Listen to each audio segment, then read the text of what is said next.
Selamat datang di rumah Tuhan. Kalian semuanya tidak salah datang dan kalian semuanya tidak salah berkumpul di tempat ini. Ini adalah waktu yang sangat tepat dan benar untuk kita semuanya. Amin. Oke, hari ini teman-teman perlu kalian ketahui bahwa ini adalah hari di mana kita memperingati pencurahan Roh Kudus atau hari yang ke-10 ya. Dan ini sudah terjadi 2000 tahun yang lalu. Namun hari ini kita akan memperingati dan kita akan belajar satu pribadi, yaitu Allah Roh Kudus ya. Di mana Allah Roh Kudus inilah yang akan menemani kehidupan kita selama saat ini dan bahkan sampai ke depannya, sampai Tuhan Yesus datang yang kedua kali untuk menjemput kita semuanya, untuk membawa kita ke dalam kerajaan surga ya.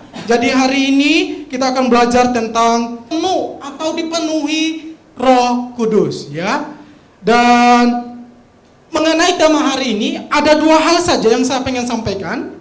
Dan penuh atau dipenuhi oleh Roh Kudus, yang pertama sih, apa sih dampaknya atau apa pengaruhnya bagi setiap kita kalau kita mengalami kepenuhan Roh Kudus ya. Dan yang kedua adalah kepenuhan Roh Kudus merupakan keharusan bagi pengikut Yesus. Bukan sebuah pilihan, bukan sebuah kewajiban, tetapi adalah sebuah keharusan ya. Karena ketika kamu mengalami kepenuhan Roh Kudus, akan terjadi hal-hal yang di luar nalar manusia. Dan dunia akan melihat, wow, amazing, keren. Pengikut Yesus ternyata seperti ini ya. Oke, kita akan baca bersama-sama di dalam Kisah Para Rasul ayat yang kedua, pasal yang kedua, ayat 1 sampai dengan ayat yang keempat ya.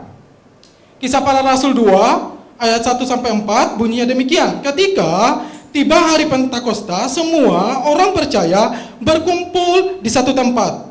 Tiba-tiba turunlah dari langit suatu bunyi seperti tiupan angin keras yang memenuhi seluruh rumah di mana mereka duduk. Dan tampaklah kepada mereka lidah-lidah seperti nyala api yang bertebaran dan hingga pada mereka masing-masing. Maka penuhlah mereka dengan Roh Kudus. Lalu mereka mulai berkata-kata dalam bahasa-bahasa lain, seperti yang diberikan oleh Roh itu, yaitu Roh Kudus, kepada mereka untuk mengatakannya. Nah teman-teman, ini adalah peristiwa yang terjadi di 2000 tahun yang lalu. Ini adalah peristiwa yang sangat-sangat berkesan pada waktu itu. Di mana pada waktu itu ketika Tuhan Yesus naik ke surga, dia sudah berjanji sama mereka. Dia bilang sama mereka, kalian semuanya jangan kemana-mana, tetapi pergilah ke Yerusalem, tinggallah di sana sampai Roh Kudus turun, barulah kamu mencar kemana-mana untuk memberitakan Injil. Dan ketika hari Pentakosta, ini yang terjadi gitu. Ketika Roh Kudus itu dicurahkan dan murid-murid mengalami kepenuhan Roh Kudus, di sana ada tanda-tanda. Tanda-tanda dikatakan seperti tiupan angin yang keras, seperti lidah-lidah api yang menyala gitu, hingga kepada mereka sampai mereka berkata-kata dalam bahasa lain, atau kalau dalam terjemahan lainnya mereka berbahasa roh gitu. Dan bahasa roh yang mereka mengatakan itu bukan mereka mengeluarkan dari karena mereka pengen mengeluarkan, tetapi karena Roh itu yang memberikan kepada mereka sehingga mereka berkata-kata dalam bahasa roh. Bahasa roh artinya adalah, bahasa roh itu kita bisa berbicara dalam bahasa-bahasa lain. Contohnya, tiba-tiba Regina dipenuhi Roh Kudus, bisa pakai bahasa Sumba. Tiba-tiba Siva bisa pakai bahasa Jepang gitu. Atau contohnya saya ya, tiba-tiba lancar bahasa Inggrisnya gitu. Dan perlu kita ketahui teman-teman, orang yang mengalami kepenuhan Roh Kudus, salah satu tandanya adalah berbahasa roh. Dan ketika orang berbahasa roh, saya yakin dan percaya Tuhan juga sudah sediakan yang bisa menafsirkan bahasa roh itu. Jadi Tuhan tidak akan memberikan bahasa kemudian yang membuat kita bingung. Jadi karena ini adalah bahasanya Tuhan, dari Tuhan yang kasih kepada kita, bahasa yang kita tidak pernah mengerti, Tuhan juga sediakan yang menerjemahkannya gitu. Tapi kalau nggak ada penerjemahnya, itu kita perlu mempertanyakan. Karena bahasa roh selalu ada penerjemahannya. Jadi ini yang terjadi. Jadi kenapa pada waktu itu mereka tiba-tiba berbahasa pakai bahasa-bahasa lain? Dan orang-orang yang mendengar mereka berkata-kata, mereka sampai kayak terheran-heran gitu. Masa sih? Kok bisa gitu? Ini kan bahasa kampung kita. Kok mereka bisa pakai berbicara dalam hal-hal itu untuk membicarakan tentang Allah gitu, untuk membicarakan tentang pekerjaan-pekerjaan Allah gitu. Nah, kemudian ketika orang-orang itu menyaksikan peristiwa tersebut, di sini ada dua reaksi yang timbul. Reaksi yang pertama adalah Kisah Para Rasul 2 ayat 12 sampai dengan ayat yang ke-13 bunyi demikian. Mereka semua tercengang-cengang dan sangat termagu-magu atau terheran-heran sambil berkata kepada seorang kepada yang lain, apa artinya ini? Kok bisa gitu? Kok bisa? Kok bisa mereka bisa tahu bahasa kita? Kok bisa mereka berkata-kata dalam bahasa kita gitu? Tetapi ada respon yang kedua. Ada sebagian orang mengatakan, tetapi orang lain menyindir mereka sedang mabuk oleh anggur gitu. Nah, jadi teman-teman, ini adalah reaksi ketika pertama kali murid-murid Yesus dipenuhi oleh Roh Kudus. Ada yang terheran-heran di sini bukan benar-benar heran gitu. Karena bagi mereka itu mustahil gitu. Ini bahasa kita, bahasa kampung kita di sana, kok tiba-tiba mereka pakai bahasa kita gitu. Tetapi ada yang lain juga yang mereka menyindir mereka berkata, nggak mungkin, ini mereka mabuk kali ya. Mereka habis minum anggur gitu. Dan ketika orang-orang yang menyindir mereka ini, di sini saya menemukan satu dampak atau satu pengaruh yang luar biasa yang terjadi kepada murid-murid ketika mereka dipenuhi oleh Roh Kudus. Dan dampak ini terjadi karena mereka mengalami yang namanya kepenuhan Roh Kudus. Kalau kita lihat di latar belakang sebelumnya, sebelum Roh Kudus dicurahkan kepada murid-muridnya atau murid-murid sebelum mengalami kepenuhan Roh Kudus, semuanya adalah punya jiwa penakut. Semuanya punya jiwa penakut. Dan bahkan salah satu murid Yesus yang bernama Petrus, ketika Yesus disiksa ya, ditanya sama orang-orang, bukankah kamu ini salah satu murid Yesus? Katanya bukan. Saya nggak kenal dia. Saya bukan murid Yesus. Saya bukan pengikut Yesus. Tetapi berbeda sekali ketika mereka mengalami yang namanya kepenuhan Roh Kudus. Ketika mereka mengalami yang namanya Roh Kudus itu dicurahkan atas kehidupan mereka, hidup mereka itu sangat berubah dengan drastis gitu. Dan dampak yang pertama ini adalah yaitu keberanian untuk bersaksi menyatakan kebenaran Allah. Sebelumnya mereka nggak berani. Mereka semuanya penakut. Bahkan yang saya bilang tadi Petrus, bukankah kamu itu murid Yesus? Katanya bukan. Saya bukan murid Yesus gitu. Tetapi ketika mereka mengalami yang namanya kepenuhan Roh Kudus, ketika Roh Kudus dicurahkan kepada mereka, mereka punya salah satu karakter yang baru yang dikerjakan oleh Roh Kudus, yaitu berani menyatakan kebenaran di saat mereka dituduh kamu itu mabuk anggur. Bukan mereka itu karena apa, tapi karena mereka mabuk anggur. Dan Petrus dengan tegas mengatakan di dalam Kisah Para Rasul 2 ayat 14 sampai ayat 17 akan bacakan. Maka bangkitlah Petrus berdiri dengan ke-11 rasul itu. Dan dengan suara nyaring ia berkata kepada mereka, "Hai kamu orang Yahudi dan kamu semua yang tinggal di Yerusalem, ketahuilah dan camkanlah perkataanku ini. Orang-orang ini tidak mabuk seperti yang kamu sangka, karena baru pukul 9 atau karena hari baru pukul 9. Kemudian ayat 16, tetapi itulah yang difirmankan Allah dengan perantaraan Nabi Yoel akan terjadi pada hari-hari terakhir. Demikianlah firman Allah, bahwa aku akan mencurahkan rohku ke atas semua manusia. Maka anak-anakmu laki-laki dan perempuan akan bernubuat, dan teruna-terunamu akan mendapat penglihatan-penglihatan, dan orang-orang yang tua akan mendapat mimpi." Teman-teman, ketika kamu dikatakan mabuk, Petrus nggak terima. Petrus nggak, oh iya ya, nggak gitu. Tetapi di sini dengan ketegasan Petrus dan tanpa rasa takut, tanpa rasa malu, tanpa ragu, dia bangkit berdiri dan mengatakan, kami bukan mabuk anggur. Dan gak mungkin kami mabuk anggur seperti yang kalian tuduhkan. Kata Petrus, ini baru pagi, baru jam 9 pagi, gak mungkin. Ya, yang wajar aja dong kalau mau menuduh orang. Kalau punya sakit hati, bilang. Ya, jangan nuduh sembarangan, istilahnya begitu kan gitu. Petrus bilang, gak mungkin gitu, ini baru jam 9 pagi. Tetapi inilah yang dikatakan oleh Nabi Yoel, bahwa ketika Roh Kudus itu dicurahkan, semua orang akan bernubuat. Semua orang akan, teruna-terunamu akan apa? Berkata, bernubuat, atau dan bahkan orang-orang tua itu akan mendapat penglihatan, akan mendapat mimpi gitu. Ini sudah dinubuatkan gitu. Dan ketika mendengar hal tersebut, dan di sini ada respon yang bagus. Respon yang bagus ketika Petrus dengan tegas, dengan leluasa mengatakan demikian. Kemudian di Kisah Para Rasul 2 ayat 37-41 bunyinya demikian ya. Ini yang dikatakan. Ketika mereka mendengar hal itu, hati mereka itu sangat terharu. Yang sangat terharu hatinya ini adalah mereka yang tadi yang tercengang-cengang, kok bisa ya? Bukan yang menyindir ya. Yang menyindir tetaplah menyindir dia ya. Yang namanya sakit hati gak akan pernah sembuh kalau nggak mengalami Tuhan, gitu ya.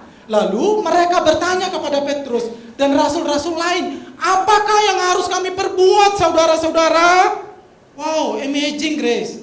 Dan jawab Petrus apa? Jawab Petrus kepada mereka, bertobatlah. Dan hendaklah kamu masing-masing memberi dirimu dibaptis dalam nama siapa? Yesus Kristus untuk pengampunan dosamu. Maka kamu akan menerima karunia Roh Kudus. Saya yakin dan percaya kalau mereka bilang, ketika mereka berkata, ketika mereka ini ada satu kerinduan, ada sebuah ketertarikan di dalam hati mereka, ada sebuah dorongan dalam hati mereka, sehingga mereka itu bertanya, apa yang kami harus lakukan? Kata Petrus bilang, cuma dua, satu bertobat, yang kedua memberi dirimu dibaptis. Dan setelah dari itu kamu akan menerima namanya karunia Roh Kudus. Ya, karunia Roh Kudus ini bukan yang dimaksud, bukan karunia Roh Kudus seperti karunia nubuatan, bahasa roh ya. Karunia Roh Kudus artinya Roh Kudus itu sendiri. Kalau dalam konteks ayat ini ya, kamu akan menerima karunia Roh Kudus. Dan ketika mendengar tersebut teman-teman, ini di ayat yang selanjutnya, ayat yang ke-41, kemudian ayat 49 ya. Oke ya. Kemudian ayat yang ke-39, sebab bagi kamulah janji-janji itu bagi anak-anakmu dan bagi orang-orang yang masih jauh, yaitu sebanyak yang akan dipanggil oleh Tuhan Allah kita. Dan sekarang dengan banyak perkataan ini, lagi ia memberi suatu kesaksian yang sungguh-sungguh, dan ia mengecam dan menasihati mereka, katanya, berilah dirimu diselamatkan dari angkatan yang jahat ini. Nah, angkatan yang jahat ini siapa? Yang mereka menyindir mereka mabuk anggur gitu. Yang selalu punya pikiran negatif sama orang lain ya, dari angkatan jahat. Dan ayat yang ke-41, ketika Petrus berani untuk menyatakan kebenaran Allah di tengah-tengah ancaman atau di tengah-tengah orang yang membenci iri hati sama mereka, ini membuahkan hasil. Dan orang-orang yang menerima perkataannya, mendengar perkataan Petrus dan menerima, itu kemudian apa? Memberi diri dibaptis. Dan pada hari itu juga jumlah mereka bertambah berapa? Kira-kira berapa? 3.000 jiwa. Amazing grace. 3.000 men. Ya. Ini adalah pekerjaan Roh Kudus. Ketika mereka mengalami kepenuhan Roh Kudus, dan ketika Petrus berkata-kata sama mereka, 3.000 jiwa, bayangkan ya. Coba teman-teman kita semua, kita pergi deh di luar sana, kita penginjilan di jalan-jalan, ada nggak yang terima Yesus gitu? Hah? Wow gitu. Waktu saya lihat kisah hasil dari kepenuhan Roh Kudus ini, saya bilang, jujur dalam hati saya bilang, Tuhan, aku juga mau gitu. Aku juga mau untuk dipenuhi oleh Roh Kudus-Mu gitu. Karena Roh Kudus ini sungguh sangat dahsyat gitu. Perbuatannya sungguh sangat-sangat membawa pengaruh yang besar bagi kehidupan para murid Yesus. Bayangkan, yang tadinya mereka adalah penakut, semuanya pergi meninggalkan Yesus ketika Yesus disalib. Tetapi ketika mereka mengalami kepenuhan Roh Kudus Di sini ada keberanian untuk menyatakan kebenaran Allah. Mereka nggak takut lagi sama orang-orang yang benci Yesus. Mereka nggak takut lagi. Yang ada dalam hati adalah berani lawan, gitu ya. Lawan ya. Ini yang terjadi dalam kehidupan mereka. Dan ketika mereka lakukan ini adalah praise the Lord, 3.000 orang menjadi bertobat, menjadi orang yang percaya kepada Tuhan Yesus Kristus. Jadi teman-teman, Roh Kudus itu benar-benar sangat berpengaruh dalam kehidupan kita. Apalagi ketika kita mengalami yang namanya kepenuhannya. Ini salah satu dampaknya. Salah satu dampaknya adalah mengubah jiwa penakut kita menjadi jiwa pemberani. Itu semua karena pekerjaan Roh Kudus. Dan kemudian poin yang kedua adalah apa dampak ya ketika mengalami kepenuhan Roh Kudus ya, yaitu adalah kemampuan untuk mengadakan mujizat yang mustahil menjadi mungkin ya. Ini adalah salah satu pekerjaan ketika mereka mengalami yang namanya kepenuhan Roh Kudus gitu. Bayangkan teman-teman, ingat gak waktu kalian baca di kitab Injil, mereka bersama-sama dengan Yesus pergi ngusirin roh jahat, setan. Apa yang sering terjadi di sana? Yang sering terjadi kalau kita baca di sana, sering kali Yesus berkata kepada mereka, kamu itu nggak percaya, kamu itu kurang percaya gitu. Sehingga mujizat itu nggak terjadi gitu. Ingat gak waktu terjadi seorang anak yang sakit ayan? Mereka datang sama Yesus, ini kok kami nggak bisa ya? Dan Yesus bilang, karena kamu itu nggak percaya gitu. Sering kali mereka itu nggak percaya gitu. Dan bahkan sering kali kalau mereka menghadapi yang namanya musibah, badai, mereka hidup di dalam ketakutan. Tetapi berbeda sekali ketika Roh Kudus itu dicurahkan. Ketika mereka menemukan orang yang sakit, karena mereka sudah dipenuhi oleh Roh Kudus, yang tadinya itu sangat-sangat mustahil terjadi, itu menjadi mungkin. Itu pekerjaan siapa? Itulah dampak daripada kepenuhan Roh Kudus. Itulah dampak daripada pekerjaan Roh Kudus yang luar biasa pada waktu itu. Ini ada sebuah kisah ya, yang terjadi di dalam Kisah Para Rasul pasal yang ketiga ayat 1 sampai dengan ayat yang ke-9. Saya akan bacakan buat kita semua. Pada suatu hari menjelang waktu sembahyang, yaitu pukul 3 petang atau pukul 3 sore, naiklah Petrus dan Yohanes ke bait Allah. Di situ ada seorang laki-laki yang lumpuh sejak lahirnya, sehingga ia harus diusung tiap-tiap hari. Orang itu diletakkan dekat pintu gerbang bait Allah yang bernama Gerbang Indah untuk meminta sedekah kepada orang yang masuk ke dalam bait Allah ya. Ketika orang itu melihat bahwa Petrus dan Yohanes hendak masuk ke bait Allah, ia meminta sedekah. Mereka menatap dia dan Petrus berkata, "Lihat kepada kami," katanya. Kemudian lalu orang itu menatap mereka dengan harapan mendapatkan sesuatu dari mereka ya. Lanjut.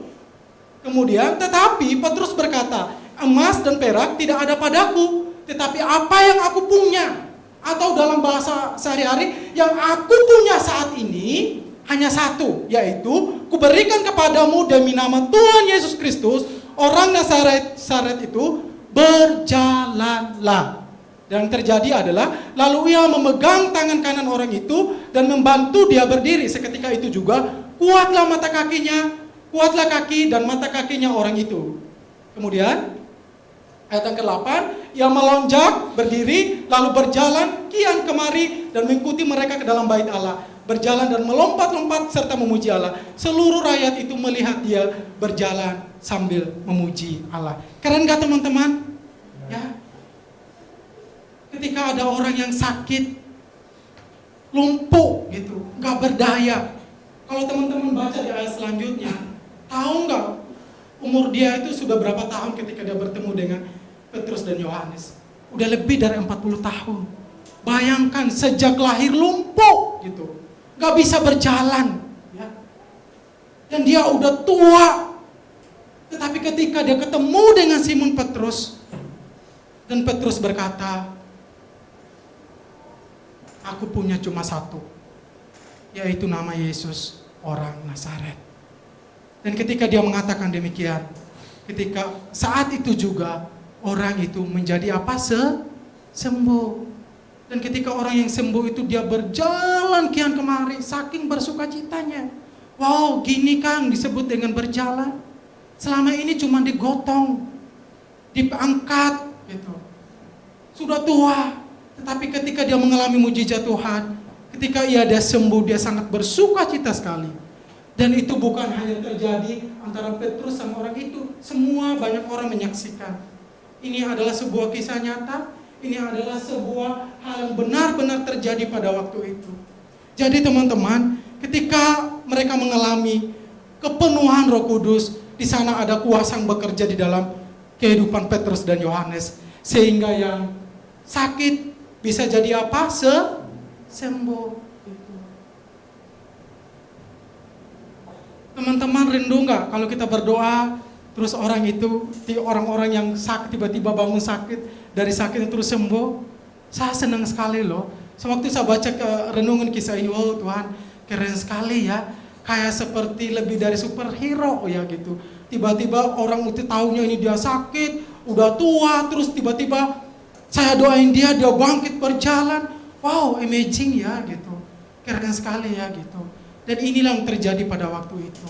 Jadi teman-teman, Roh Kudus karena dia adalah pribadi, itu artinya dia sanggup untuk menyembuhkan setiap penyakit kita ya. Apapun yang kita alami, dia sanggup untuk menyembuhkan karena dia adalah pribadi Allah ya. Dia maha kuasa, sehingga apapun yang dikerjakannya pasti itu akan terjadi ya. Oleh karena itu, saya yakin dan percaya kita semua orang yang percaya Yesus, kita rindu dong untuk dipenuhi Roh Kudus. Karena ketika kita dipenuhi oleh Roh Kudus, banyak hal-hal yang gak masuk akal itu bisa terjadi gitu. Dan saya yakin dan percaya juga bahwa ketika hal itu terjadi, pasti banyak orang yang menjadi percaya Yesus. Pasti banyak orang yang tertarik gitu. Wow, gitu, pengen kenal, pengen tahu gitu. Nah, itulah pekerjaan Roh Kudus. Itulah kekuatan, kedahsyatan, pengaruh yang terjadi ketika murid-murid Yesus mengalami yang namanya kepenuhan Roh Kudus. Kemudian yang ketiga adalah, dampak yang ketiga yang terjadi adalah, ini dia, keberanian mempertanggungjawabkan nama Yesus di depan para pembencinya.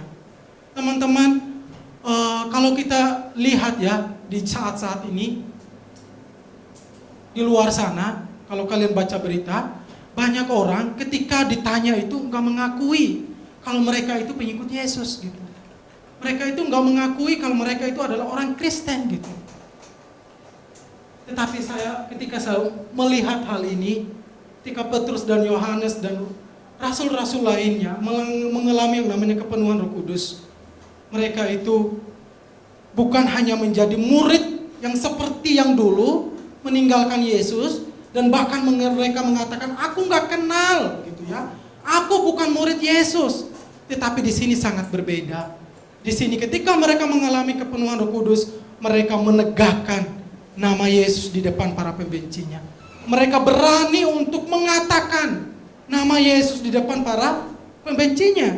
Itulah yang dikatakan di dalam Kisah Para Rasul 4 ayat 7-10. Ini adalah sambungan kisah tentang orang yang sembuh tadi ya, orang lumpuh kemudian bisa berjalan. Nah, pembenci begini gitu. Kalau pembenci itu, sekalipun ada sesuatu hal yang terbaik yang terjadi, mereka itu ada aja caranya untuk menjatuhkan gitu. Kalau orang yang punya sakit hati, ada aja caranya untuk apa? Menjatuhkan gitu. Nah, ini yang terjadi orang-orang pada waktu itu yang membenci Yesus ya. Mereka mengatakan demikian. Lalu Petrus dan Yohanes dihadapkan kepada sidang itu dan mulai diperiksa dengan pertanyaan ini. Mereka berkata demikian. Ini artinya ketika mereka mengadakan mujizat, kemudian mereka ditangkap, dibawa di sidang, diadili gitu. Dan kemudian pertanyaan pertama adalah, dengan kuasa manakah atau dengan dalam nama siapakah kamu bertindak demikian? Katanya. Maka jawab Petrus, penuh dengan Roh Kudus ya. Hai pemimpin-pemimpin umat dan tua-tua, jika kami sekarang harus diperiksa karena sesuatu kebajikan atau kebaikan kepada seseorang yang sakit dan harus menerangkan dengan kuasa manakah orang itu disembuhkan, maka ketahuilah oleh kamu sekalian dan oleh seluruh umat Israel, bahwa dalam nama Yesus Kristus, orang Nazaret yang telah kamu salibkan, tetapi yang telah dibangkitkan Allah dari antara orang mati, bahwa oleh karena Yesus, itulah orang ini berdiri dengan sehat karena sekarang di depan kamu. Jadi di sini di hadapan sidang-sidang atau mahkamah, mereka itu diadili gitu. Kamu dengan nama siapa gitu? Dan di sini dengan sangat tegas mengatakan dengan nama Yesus. Bukan dengan nama Petrus, bukan dengan nama Yohanes. Mereka mengatakan dengan nama Yesus. Yesus yang kamu sudah salibkan. Bahkan Petrus itu berani mengatakan, Yesus yang kamu sudah salibkan itu. Gitu. Itulah, oleh karena dialah, maka orang ini jadi sehat.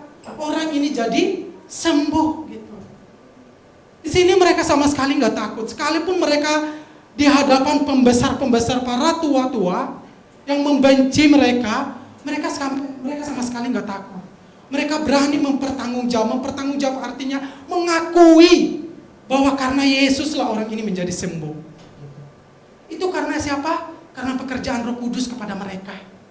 Roh Kudus yang menguasai hidup mereka, sehingga mereka sangat berani sekali untuk mengatakan di depan para tua-tua, untuk mengatakan di depan para orang Yahudi yang membenci tentang nama Yesus gitu. Jadi mereka sama sekali nggak takut gitu, sama sekali nggak takut. Mereka berani untuk mengatakan, mereka berani untuk mengungkapkan gitu. Ini adalah pekerjaan Roh Kudus. Dan kemudian di ayat yang selanjutnya, Kisah Para Rasul 4 ayat 17, ini adalah reaksi orang para pembenci ya. Tetapi supaya hal itu jangan makin luas tersiar di antara orang banyak, baiklah kita mengancam dan melarang mereka. Nah, salah satu pekerjaan pembenci adalah suka ngancam ya, suka larang-larang ya gitu. Dan supaya mereka jangan berbicara lagi dengan siapapun dalam nama itu. Nama itu siapa? Nama Yesus gitu. Gak boleh gitu kata mereka. Kemudian dan setelah keduanya disuruh masuk, mereka diperintahkan supaya sama sekali jangan berbicara atau mengajar lagi dalam nama Yesus. Di sini ada pengancaman gitu. Dan pasti dong setiap pengancaman ada resikonya. Kemudian ayat yang selanjutnya, nah, tetapi Petrus dan Yohanes menjawab mereka, silakan kamu putuskan sendiri, manakah yang benar di hadapan Allah? Taat kepada kamu atau taat kepada Allah? Dan jawab Petrus, sebab tidak mungkin. Oh, tak mungkin untuk aku tak berkata-kata. Gak mungkin, kata Petrus. Gak mungkin kami tidak mengatakan, untuk tidak berkata-kata tentang apa yang telah kami lihat dan yang telah kami dengar gitu. Artinya di sini Petrus dan Yohanes mereka kokoh gitu. Ketika mereka dilarang, jangan kamu pakai nama itu lagi, mereka bilang gak mungkin. Gak mungkin. Gak mungkin kami tidak berkata-kata tentang apa yang kami sudah lihat, apa yang kami sudah saksikan. Ini adalah, kalau menurut saya ini adalah keteguhan iman di depan para pembenci gitu. Bagaimana mereka berusaha untuk melarang mereka, berusaha untuk menekan mereka, tapi Petrus bilang gak mungkin, gak mungkin. Kalau kata gak mungkin berarti Petrus dan Yohanes kami akan terus menyuarakan nama ini. Kami akan terus katakan nama ini. Kami akan terus untuk memberitakan nama ini, yaitu nama Yesus gitu. Jadi teman-teman, waktu saya baca gitu, wow gitu, perlawanan yang sangat dahsyat ya. Perlawanan yang sangat dahsyat yang mereka lakukan gitu. Dan saya yakin dan percaya mereka bisa mengatakan demikian itu karena pekerjaan Roh Kudus ya. Itu adalah karena pengaruh penuh Roh Kudus kepada mereka.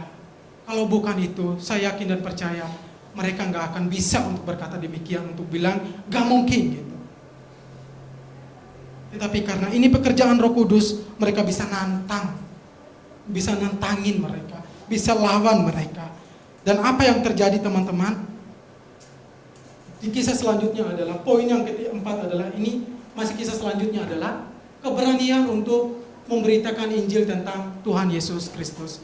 Ini adalah masih dampak ya, atau pengaruh daripada kepenuhan Roh Kudus, yaitu berani untuk memberitakan Injil. Kalau yang tadinya adalah mereka dilarang, mereka diancam dan disuruh mereka untuk jangan berbicara pakai nama itu, apakah mereka akan berhenti? Enggak. Mereka akan terus mengobarkan nama Yesus. Dan dari tersebut saya dapatin poinnya, itu keberanian untuk memberitakan Injil ya. Kisah Para Rasul 4 ayat 24a dan ayat yang ke-31. Sesudah dilepaskan, pergilah Petrus dan Yohanes kepada teman-teman mereka. Lalu mereka menceritakan segala sesuatu yang dikatakan imam-imam kepada tua-tua kepada mereka. Jadi ceritanya ini tadi kan di hadapan sidang nih, ya. Ketika mereka dilepaskan, Petrus ini mereka pergi sama teman-teman mereka di mana mereka berada gitu. Jadi mereka itu bercerita di sana. Ketika teman-teman mereka mendengar hal itu, berserulah mereka bersama-sama kepada Allah. Ayat yang ke-31. Dan ketika mereka sedang berdoa, goyanglah tempat mereka berkumpul itu, dan mereka semua penuh dengan Roh Kudus. Lalu mereka memberitakan firman Allah dengan berani. Ya. Wow. Karena pekerjaan Roh Kudus, sekalipun mereka diancam, dilarang, mereka itu tak gentar. Gitu. Mereka itu nggak akan mundur, mereka itu nggak tinggal diam. Yang mereka lakukan adalah apa? Berdoa. Itu artinya teman-teman, jangan meremehkan doa ya. Jangan meremehkan doa. Doa yang dipanjatkan dengan sungguh-sungguh kepada Allah sangat besar kuasanya. Dan ketika mereka berdoa, ketika mereka berseru kepada Allah, mereka mengalami namanya kepenuhan Roh Kudus. Dan firman Tuhan mengatakan mereka semakin berani untuk memberitakan firman Tuhan. Buktinya adalah di Kisah Para Rasul 5 ayat 12 sampai dengan ayat ke-16. Tadinya sudah diancam, dilarang. Ketika mereka berdoa sama Tuhan, mereka dipenuhi oleh Roh Kudus, mereka semakin berani untuk memberitakan firman Tuhan. Dan setelah rasul-rasul dan oleh rasul-rasul diadakan banyak tanda-tanda dan mujizat di antara orang banyak. Semua orang percaya selalu berkumpul di serambi Salomo dan persekutuan yang erat. Kalau kita lihat ceritanya tadi, gak boleh gitu. Gak boleh pakai ngajar lagi, gak boleh kamu pokoknya gak boleh gitu. Tapi yang mereka lakukan adalah mereka berkumpul ya. Di serambi Salomo mereka mengadakan persekutuan, dan bahkan di sana mereka melakukan mengadakan mujizat-mujizat, banyak orang yang sakit disembuhkan lagi oleh mereka. Dan orang-orang lain itu tidak ada yang berani menggabungkan diri kepada mereka, namun mereka sangat dihormati orang banyak. Kemudian yang lanjut. Nah, dan makin lama, makin bertambahlah jumlah orang yang percaya kepada Tuhan, baik laki-laki maupun perempuan. Bahkan mereka membawa orang-orang sakit keluar ke jalan raya dan membaringkannya di atas balai-balai dan tilam, supaya apabila Petrus lewat, setidak-tidaknya bayangannya mengenai salah seorang dari mereka. Kemudian ayat yang dan juga orang-orang banyak dari kota-kota di sekitar Yerusalem datang berduyun-duyun serta membawa orang-orang yang sakit dan orang-orang yang diganggu roh jahat, dan mereka semua apa? Disembuhkan. Wow. Luar biasa pekerjaan Roh Kudus ya. Artinya kalau Roh Kudus sudah bekerja, tidak ada satupun yang menghalangi kita. Tidak ada satupun yang menghentikan kita. Untuk apa? Untuk mengibarkan nama Yesus gitu. Untuk memberitakan Injil gitu. Ini yang terjadi pada waktu itu kepada murid-murid Yesus gitu. Sekalipun mereka diancam, mereka gak peduli gitu. Mereka gak peduli gitu. Karena apa? Karena mereka tahu ya, mereka punya Allah yang sungguh sangat luar biasa. Jadi mereka tetap mengadakan persekutuan, mereka tetap menyembuhkan orang gitu.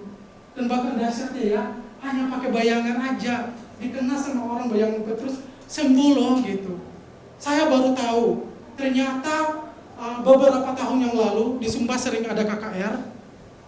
Katanya salah satunya adalah pendetanya itu kalau kita lewat kita akan sembuh gitu. Waktu itu saya kayak apa ya, aneh gitu loh. Masa sih gitu? Oh, ternyata mereka niru yang dari sini gitu. Ternyata tentang hal itu ada di Alkitab gitu. Dan ketika saya baca, wow ya, Petrus pakai bayangan aja, kena sama orang yang sakit, sembuh ya, sembuh gitu. Itulah pekerjaan Roh Kudus yang sangat luar biasa di dalam kehidupan Petrus dan para murid-murid lainnya. Jadi teman-teman semuanya, saya yakin dan percaya kita semua itu dirindu untuk kita mengalami namanya kepenuhan Roh Kudus ya. Karena ketika kamu mengalami kepenuhan Roh Kudus, yang tadinya pemalu menjadi pemberani, yang tadinya penakut menjadi pemberani, dan bakat yang tadinya itu susah untuk berbicara jadi lancar. Karena apa? Karena ada Roh Kudus yang nolongin kita, karena ada Roh Kudus yang menyertai kita gitu. Jadi pribadi Roh Kudus adalah pribadi yang sungguh sangat luar biasa. Kemudian Kisah Para Rasul 5 ayat 18 sampai ayat 21 ya, kita lanjutkan dikit lagi. Hari ini semuanya teori dasar firman Tuhan. Karena ini adalah pengaruh dari Roh Kudus, jadi kalian harus tahu. Oke, 5 menit lagi. Mereka menangkap rasul-rasul itu lalu memasukkan ke dalam apa? Penjara gitu. Akibat mereka selalu berkumpul di kolam apa? Siloam ya. Di Serambi Salomo. Mereka berkumpul mengadakan mujizat, menyembuhkan orang. Akhirnya apa? Mereka ditangkap. Kemudian ditangkap, mereka dipenjara gitu di dalam kota itu. Tetapi Tuhan punya banyak cara teman-teman untuk menolong anak-anaknya, untuk menolong kita semuanya supaya kita tetap terus memberitakan Injil ya. Tetapi waktu malam seorang malaikat Tuhan membuka pintu penjara itu dan membawa mereka keluar ya. Katanya ayat yang selanjutnya, pergilah berdiri di bait Allah dan beritakanlah seluruh firman hidup itu kepada orang banyak. Mereka menaati pesan itu dan menjelang pagi masuklah mereka ke dalam bait Allah lalu mengajar di situ. Wow, keren sekali ya. Sekalipun manusia berusaha untuk melarang Simon Petrus dan Yohanes untuk memberitakan firman Tuhan, dan bahkan mereka memenjarakan mereka, Tuhan punya cara. Tuhan punya banyak akal bagaimana supaya firman itu terus dikebarkan. Dan dia utus malaikatnya untuk melepaskan mereka dari dalam penjara gitu. Dan tahu nggak teman-teman, ketika waktu itu terjadi, imam-imam kepala ini lagi ngumpul. Terus rencana mereka pengen mau sidangin Petrus dan Yohanes. Terus kemudian akhirnya mereka suruh orang keluarin, bawa mereka ke Mahkamah Agama. Ketika mereka cari, ternyata di sana nggak ada. Pintu-pintu terkunci, orang yang jaga pintu gerbang nggak ada gitu. Nggak ada gitu. Terus tiba-tiba mereka itu menjadi sangat marah sekali gitu. Dan akhirnya ada satu orang yang datang kepada mereka. Dia laporan sama mereka. Hei, kamu tahu nggak? Orang yang kamu penjara itu sekarang ada di bait Allah. Mereka itu mengajar tentang Yesus. Mereka ada di sana katanya. Dan apa yang terjadi teman-teman? Mereka kemudian dipanggil lagi. Mereka dipanggil, terus mereka diadili lagi sama imam-imam kepala, sama tua-tua orang Yahudi yang melarang mereka untuk supaya jangan memberitakan Injil lagi. Di sini dikatakan di dalam Kisah Para Rasul 39 ayat yang ke-14, maka memanggil rasul-rasul itu lalu menyesal mereka. Tahu nggak? Ketika mereka dipanggil, mereka dipukulin gitu, dipukulin di situ. Dan di cerita selanjutnya, di situ ada namanya seorang Gamaliel. Gamaliel ini adalah orang yang sangat dihormati oleh mereka. Artinya ini Gamaliel ini dari kubu mereka gitu. Dan Gamaliel bilang gini sama mereka, hei teman-teman, kalian nggak usah melakukan kekerasan kepada orang ini. Kamu tahu nggak? Waktu dulu ada yang namanya Teudas. Nah, Teudas itu banyak pengikutnya. Dan apa yang terjadi? Karena itu bukan dari Allah, akhirnya mereka itu cerai-berai. Dan sampai sekarang mereka udah nggak ada gitu. Terus yang kedua, waktu itu ada yang namanya Yudas juga gitu. Nah, Yudas ini banyak pengikutnya juga gitu. Dan akhirnya mereka juga cerai-berai gitu. Sampai hari ini mereka nggak ada lagi gitu. Nah, sekarang kalian nggak usah ngapa-ngapain orang ini. Kalau memang mereka benar-benar dari Allah, atau kalau mereka bukan dari Allah, mereka itu akan seperti Teudus dan Yudas. Nanti mereka juga akan tercerai-beraikan gitu. Dan akhirnya di sini si Gamaliel ini bilang orang-orang itu mereka bersepakat. Artinya mereka menerima nasihat itu sehingga mereka itu enggak ini lagi melepaskan lah istilahnya gitu, melepaskan dari sidang itu, mereka enggak marah-marahi lagi gitu ya. Dan ketika mereka dilepaskan, apa yang mereka lakukan? Mereka terus memberitakan Injil. Mereka enggak berhenti gitu. Bahkan tiap hari mereka mengadakan mujizat, mereka masuk ke bait Allah, mereka memberitakan firman Tuhan gitu. Jadi betapa dahsyat sekali pertolongan Tuhan gitu.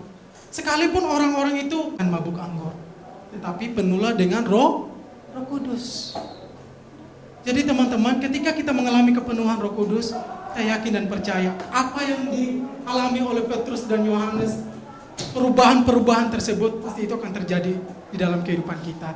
Tapi syaratnya ada satu, jangan mabuk sama anggur. Boleh nggak minum anggur? Boleh. Yang nggak boleh itu mabuk sama anggur. Dan masa kini jangan mabuk sama tren. Boleh nggak kita ngikutin tren? Boleh. Tapi mabuk dengan tren, segala macam kita ikutin, nggak boleh. Boleh nggak kita jatuh cinta? Boleh. Tapi jangan mabuk cinta. Karena kalau orang mabuk cinta bisa dia lakukan apa aja. Aku cinta sama kamu apapun, nggak apa-apa. Nah, sama juga jangan mabuk anggur. Karena kalau orang udah mabuk anggur, katanya itu akan terbawa oleh hawa nafsu, keinginan jahat itu keluar semuanya. Tetapi kalau orang penuh dengan Roh Kudus, yang terjadi adalah berani untuk menyatakan firman Tuhan, mengadakan mujizat Tuhan, ya, berani memberitakan firman Tuhan. Itulah yang terjadi kalau kita mengalami namanya kepenuhan Roh Kudus. Pertanyaan singkat, bagaimana sih Kak Billy supaya kita mengalami kepenuhan Roh Kudus? Tahu nggak tadi, mereka itu berdoa dan mereka itu mengalami kepenuhan Roh Kudus. Kalau kamu mau mengalami kepenuhan Roh Kudus, doa sungguh-sungguh sama Tuhan. Kita akan mengalami yang namanya kepenuhan Roh Kudus. Oleh karena itu, jangan mabuk anggur, melainkan hiduplah supaya hendak hidup kita itu dipenuhi oleh Roh Kudus. Karena ketika kita mengalami kepenuhan Roh Kudus, segala sesuatu yang tidak mungkin menjadi mungkin. Hebat gak Roh Kudus teman-teman? Ya hebat banget. Oleh karena itu terus kenal dia, terus bangun hubungan dengan dia, dan terus andalkan dia di dalam kehidupan kita sehari-hari. Amin.